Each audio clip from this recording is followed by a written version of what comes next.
दोस्तों इस वीडियो में हम लोग एफ.एन.ओ बैन के बारे में बात करने वाले हैं। एफ.एन.ओ बैन क्या होता है, इसका यूज़ क्या होता है, इसको समझना कितना जरूरी है, ये सारी बातें इस वीडियो में हम लोग डिस्कस करेंगे। तो ये वीडियो आप स्टार्टिंग से लेकर एंड तक पूरा देखिएगा। चलिए फिर से वीडियो शुरू करते हैं।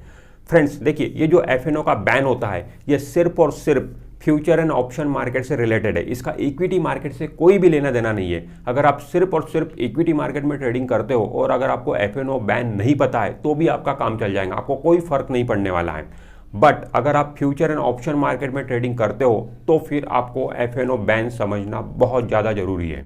दोस्तों जो शेयर एफ.एन.ओ के बैन में चला जाता है उस पर्टिकुलर शेयर में आप एफ.एन.ओ में कोई भी फ्रेश पोजीशन नहीं बना सकते। चाहे वो फ्यूचर खरीदना हो, मतलब स्टॉक फ्यूचर खरीदना हो, या फिर स्टॉक फ्यूचर को शॉर्ट करना हो, या फिर ऑप्शन में ऑप्शन को शॉर्ट करना हो, या फिर ऑप्शन बाय करना हो, इस तरह की कोई भी फ्रेश पोजीशन, मतलब नई पोजीशन आप नहीं बना सकते अगर वो पर्टिकुलर शेयर बैन में है तो। बट आपके पास में ऑलरेडी शेयर है, मतलब फ्यूचर में आपने ऑलरेडी कोई शेयर खरीद के रखा हुआ है, आपके खरीदने के बाद वो शेयर बैन में गया तो फिर आपको कोई चिंता करने की ज़रूरत नहीं है। आपने जो खरीद के रखा है उसको आप स्क्वायर अप कर सकते हो, उससे आप एग्जिट ले सकते हो। जब तक एक्सपायरी है तब तक आप एग्जिट ले सकते हो, कोई दिक्कत नहीं है। बट एफ.एन.ओ के बैन में जाने के बाद फ्रेश पोजीशन, नई पोजीशन उस पर्टिकुलर शेयर में आप नहीं बना सकते। बट अगर आपके पास में एग्जिस्टिंग पोजीशन है, चाहे वो किसी भी तरीके की हो, स्टॉक फ्यूचर आपने खरीद के रखा हो, या फिर स्टॉक फ्यूचर को शॉर्ट करके रखा हो, या फिर ऑप्शन शॉर्ट करके रखा हो, किसी भी तरीके की एग्जिस्टिंग पोजीशन आपके पास में है और वो एग्जिस्टिंग पोजीशन होने के बाद में वो शेयर बैन में जाता है तो आप उसको स्क्वायर अप कर सकते हो, एक्सपायरी तक स्क्वायर अप कर सकते हो, वहां पे कोई चिंता करने की बात नहीं है। दोस्तों कोई भी शेयर बैन में तब जाता है जब उस पर्टिकुलर शेयर का ओपन इंटरेस्ट अपनी मार्केट वाइड पोजीशन लिमिट, मतलब MWPL का 95% क्रॉस कर जाता है, तब वो शेयर बैन में जाता है। अब ये ओपन इंटरेस्ट का मतलब क्या होता है? ओपन इंटरेस्ट का सिंपल मतलब है नंबर ऑफ ओपन पोजीशन, जितनी पोजीशन ओपन है उसे ही बोला जाता है ओपन इंटरेस्ट। दोस्तों एफ.एन.ओ में जितने भी शेयर है उन हर शेयर में एक market wide position limit define है, हर शेयर की market wide position limit define है। अगर वो शेयर का जो ओपन इंटरेस्ट है उस मार्केट वाइड पोजीशन लिमिट को क्रॉस करता है तो वो शेयर मार्केट क्लोज होने के बाद, उस पर्टिकुलर दिन मार्केट क्लोज होने के बाद नेक्स्ट डे से बैन में रहता है। चलिए एक एग्जांपल के थ्रू मैं आपको बताता हूँ। मान लो एक शेयर है जिसकी MWPL मतलब मार्केट वाइड पोजीशन लिमिट 100 है, वो शेयर ट्रेड हो रहा है और क्लोजिंग बेसिस पे उसकी जो मार्केट ओपन इंटरेस्ट है वो मार्केट वाइड पोजीशन लिमिट का 96% हो गया, मार्केट उस दिन क्लोज हो गया, तो नेक्स्ट डे से वो शेयर बैन में रहेगा। कब तक बैन में रहेगा? वो तब तक बैन में रहेगा जब तक उसकी मार्केट वाइड पोजीशन लिमिट, मतलब उसका जो ओपन इंटरेस्ट है वो 80% से नीचे नहीं आ जाता। 95% को क्रॉस किया ऑन द क्लोजिंग बेसिस तो वो बैन में चला गया। बट बैन से बाहर वो कब निकलेगा? जब उसका open interest market wide position limit के 80% से नीचे नहीं आता। 80% से नीचे जब आएगा तब वो बैन से निकलेगा। और दोस्तों ये ड्यूरिंग द मार्केट नहीं होता है।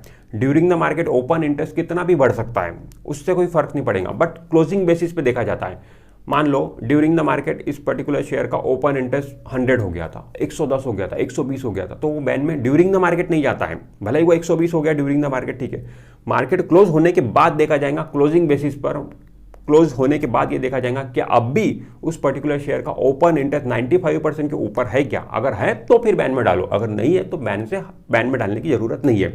ठीक उसी तरीके से बैन से निकालते टाइम भी क्लोजिंग बेसिस पे देखा जाता है। मतलब ड्यूरिंग द मार्केट मान लो उस पर्टिकुलर शेयर का बैन में वो शेयर था, during the market open interest उसका 70% आ गया, 75% आ गया, तो 80% से तो कम है, बट वो बैन से तुरंत तब के तब निकलेगा कि नहीं, वो क्लोजिंग बेसिस पे चेक किया जाएगा। क्लोज होने के बाद भी क्या उस पर्टिकुलर शेयर का ओपन इंटरेस्ट 80% से नीचे है क्या? अगर है तो फिर बैन से निकालो। मतलब क्लोजिंग बेसिस पे ये सारी चीजें देखी जाती है। और दोस्तों जो उस पर्टिकुलर शेयर में इक्विटी मार्केट में ट्रेडिंग होती है उसमें कोई खास फर्क पड़ता नहीं है। इक्विटी मार्केट में नॉर्मल ट्रेडिंग चलती रहती है, शेयर बैन में है नहीं बैन में है उससे कोई फर्क नहीं पड़ता है। इक्विटी मार्केट में आराम से शेयर खरीद सकते हो, बेच सकते हो, इंट्राडे कर सकते हो, हर चीज कर सकते हो। सिर्फ बैन का जो लेना देना है वो फ्यूचर एंड ऑप्शन मार्केट से ही है।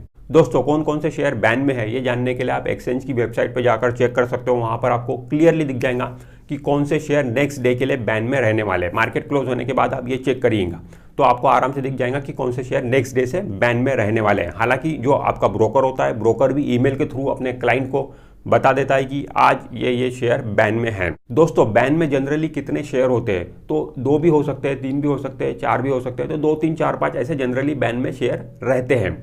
कभी कभी नील भी होता है, कोई शेयर बैन में नहीं है, ऐसा भी होता है। दोस्तों अगर कोई शेयर बैन में है, वो शेयर बैन में होने के बावजूद अगर आपने उसमें फ्रेश पोजीशन बनाई तो फिर आपको पेनल्टी चुकानी पड़ेगी। वो पेनल्टी कितनी हो सकती है? वो पेनल्टी हो सकती है 1% ऑफ ट्रेड वैल्यू या 5,000 रुपये, विच एवर इज हायर, जो भी हायर रहेगा वो पेनल्टी आपको चुकानी होगी। हालांकि ये पेनल्टी 1 लाख रुपए से ज़्यादा नहीं हो सकती है। बट दोस्तों आज के तारीख में पेनल्टी तक बात जाती ही नहीं है, क्योंकि ब्रोकर के जो सिस्टम है काफ़ी एडवांस हो गए, टेक्नोलॉजी काफ़ी डेवलप हो गई। तो ऐसे में ब्रोकर क्या करके रखता है कि जो शेयर एफएनओ के बैन में है उसे पहले ही ब्लॉक करके रखता है, ताकि कोई भी क्लाइंट उसमें फ्रेश पोजीशन नहीं बना सके।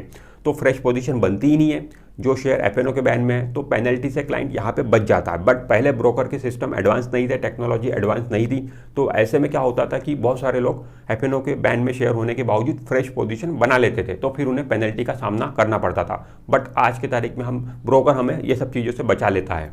एफएनओ बैन इसीलिए लगाया जाता है ताकि उस पर्टिकुलर शेयर में ज़्यादा स्पेकुलेशन को रोका जाए, ज़्यादा वॉलेटिलिटी को रोका जाए। एक सेफ्टी मेजर के तौर पे एफएनओ का बैन लगाया जाता है। दोस्तों अब मैं आपको एक एग्जांपल के थ्रू बताता हूँ कि एफएनओ बैन क्यों लगाया जाता है। मान लो एक पब है, उस पब की कैपेसिटी 100 है, उस पब में एट ए टाइम 100 लोग रह सकते हैं। अब उस पब में लोग आना चालू हुए, 1 आए, 2 आए, 3 आए, 4 आए, इस तरह बढ़ते बढ़ते लोग 95 हो गए।